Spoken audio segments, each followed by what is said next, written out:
Oui, alors, qu'est-ce qui justifie de tenir plus de 35 cartes? C'est combien? 34 cartes. C'est 34 en ce moment. 34 ici. C'est-à-dire ma femme, à Salaka, et moi qui n'a pas à Vilayaka, à Defsa Biloko. Ngamo pe bajan na biso so bazana ba problème na ba petit commerce na ngamu na Salaka à part musala ba rapi ko defanga yimbo.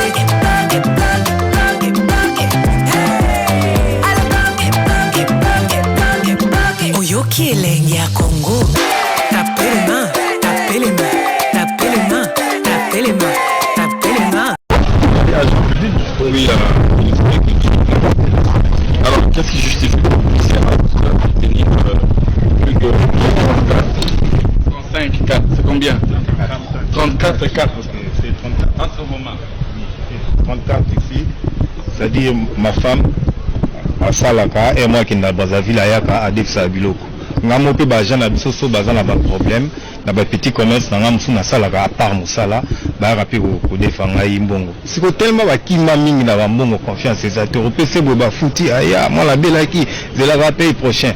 Alors là comme tous ba ministère moko ah so ni mozelo na ngato zelo kwa madame nanga osimbisi carte na yo na code na yo e ba futa biso pe c'est toza ministère mon message roya yepa nanga na ke na zumbongo na zongi nango na zumbongo nanga la longoli na zu oyayo na pesio alors na paye o herba ko futa biso pe singa la za yolo na kitaka na Equity Bank o ya 7e million ndi na yo komana na bimisi ba carte nyoso na pesi bango ba bande beta na ba solde ba beti ba solde sili allez donc banque les obeta ba solde na ba carte ba agent na bango o ya comment dirais-je ya Cash Express bazuba carte wana na pesi bango ba carte ba beti ba solde siko faut ba pesa ngamongo e ba penga mo na zimbongo ke na ngonda ba na banque moto bazobeta bazota ba solde ba ta ba solde ona na ngona Cash Express ba Cash Express wana za libanda na carte ya banque donc clôture ya banque bango siko baza libanda ya banque basko na carte te bazaka 3 filles ou 4 filles bazaka na ba beti ba solde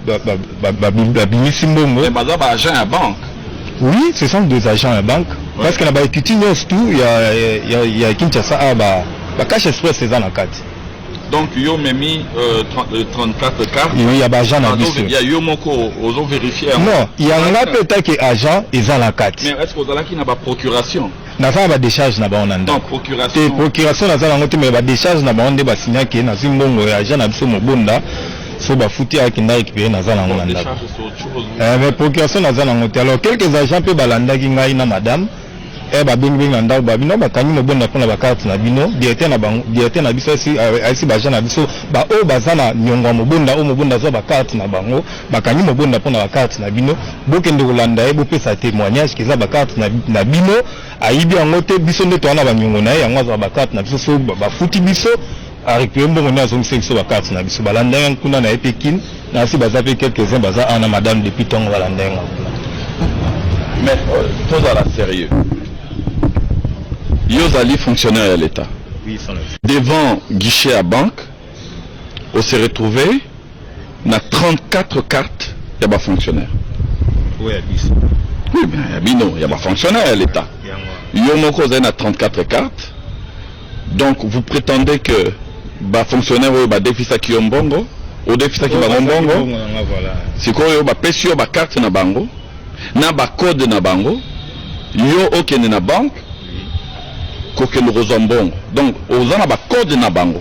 Na ba code na bango na ba carte na. Donc, yo zui carte na numéro ya moto na code na ye. Oui. Apesi yango. Apesi ngai oui. Au benzi mbongo et puis aux c'est des cartes. Na zimbongo. Oui. Et na zimbongo. Oui. Na longoli mbongo na nga oze pa na ye. Oui, après peut-être salaire négo za la 400 000, peut-être et sort la carte na ye. So na zimbongo na nga na PC carte na ye.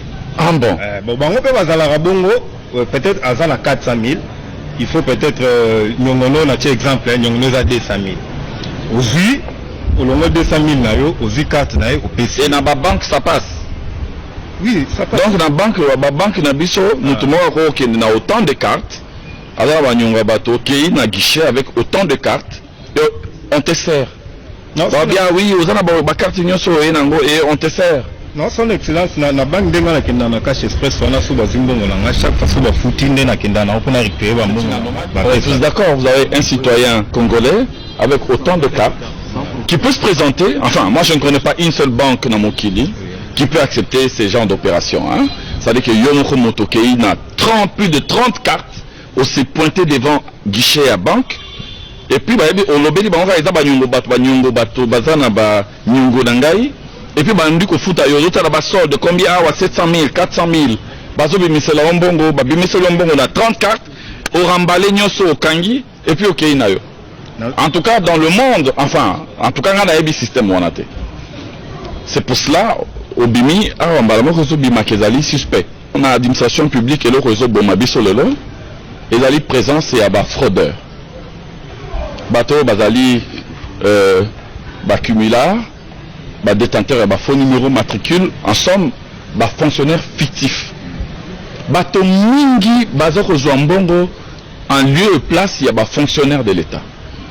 Nous avons aujourd'hui dans toutes nos administrations fonctionnaires au Bazo Futamate. Même Bongo Ezako Bima. Aujourd'hui, on a une liste Mosusu, Ezali Wanaka, une liste. Au Canada, c'est des fonctionnaires, nous avons des fonctionnaires fictifs. Mais des fonctionnaires réels, c'est pour cela que mon Konzambo Kassenga qui tient en place un système où il y a identification biométrique. Pour tout déceler, et puis tu tiens en place un dispositif, il y a antifraude. Pour traquer, il y a fraude, où il y a que fonctionnaire bazala toujours bola na mboka na biso. Administration publique est toujours secteur il y a Sony. Pourquoi? Parce que mbongo ezokende ailleurs. Na ba commerçant, na bateau bazala kate. Alors nous allons vérifier ba bidoro nyoso. Son excellence. Non. Au lobby que fonctionnaire bazalia to identifier pe bazalia.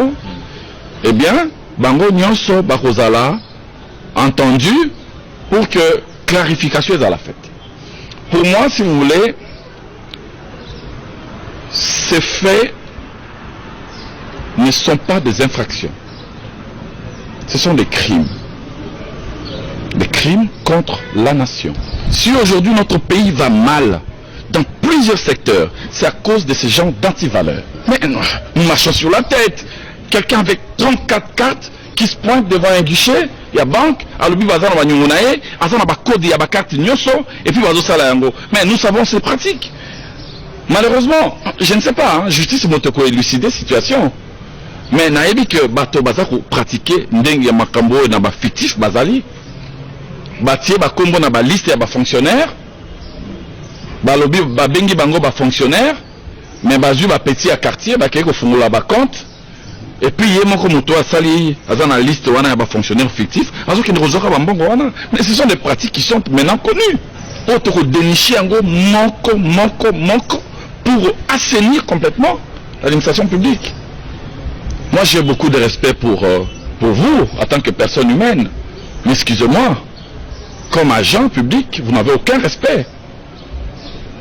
Vous ne bénéficiez donc d'aucun respect. Ce sont des pratiques inacceptables, immondes. Ce sont des antivaleurs. Ce qu'on ressent la moto, Ristoun, Tobanyongo et tout ça, Banque Lambert et consorts, eh bien, beaucoup ça là, sur fond, il y a des charges, il y a des papiers, sur fond, il y a confiance, aux autres, parce que, bon, le travail, c'est comme ceux qui basent, mais la banque, que, carte, ils allaient à agent, n'a pas code de bango. C'est-à-dire que après, au causant, il s'est la bango carte, au garder code. Mais ceux qui m'ont gardé code na yo, na numéro à banque, alors ça la transaction, na internet, quel est cet agent-là, lucide, normal, qui peut accepter que quand carte na bancaire, après ça na moto mosusu, na code na secret, va ça que yé moko amona. Sous prétexte que azana nyongo ya moto wana. C'est inacceptable, c'est immonde. Je crois que si nous voulons changer notre pays, nous devons d'abord changer nous-mêmes. Vous assassinez le pays. Vous tuez le pays par ce genre de pratiques. Comment peut-on concevoir même Et l'autre Makamba Boye Salam. Écoutez, moi je crois que pour l'instant, je ne suis pas moi habilité à vous juger. Je ne suis pas compétent pour le faire, dans tous les cas. Nakoti a eu à disposition, il y a police judiciaire et côté là, na parquet, n'ayez pas quoi instruire, dossier pour que va clarifier en gros. Eh bien, ce que vous avez raison, tout à ce moment-là, bango moto, va koloba, ce que vous avez raison ou pas, mais visiblement, il s'agit d'un cas de fraude, d'un cas d'anomalie, de dysfonctionnement, il y a système Nabiso, et Kopé Sabiso Maël a Rotalande Nini. Na 100 jours, Moïbi a Zarate, na 100 jours, Moïbi a Ibate, Mbongo Biba et Belé Missa et Salamate, Moïbi a Zarate. Banzera Nyoso to Saka na 100 jours, soit que Zara Banzera a qualité, les autres motos Bandela Banzelate, Boudou Fombaye comme ça sous 41 millions de dollars à Kinshasa, alors que les projets à 145, il y a 100 jours, les agues déjà à 2019 ans. Moïbi Mbata ou Bobeta na 100 jours, on n'en parle pas. Voilà ma député baza précipitation zalité, ma descente zalité, ma commission zalité. Ma commission vous a la spéciale lorsqu'il y a des règlements de compte. Il faut comprendre bon. On doit se dire que vous êtes plus motivé lorsqu'il y a des règlements de compte. Il faut qu'on arrive à cette conclusion là.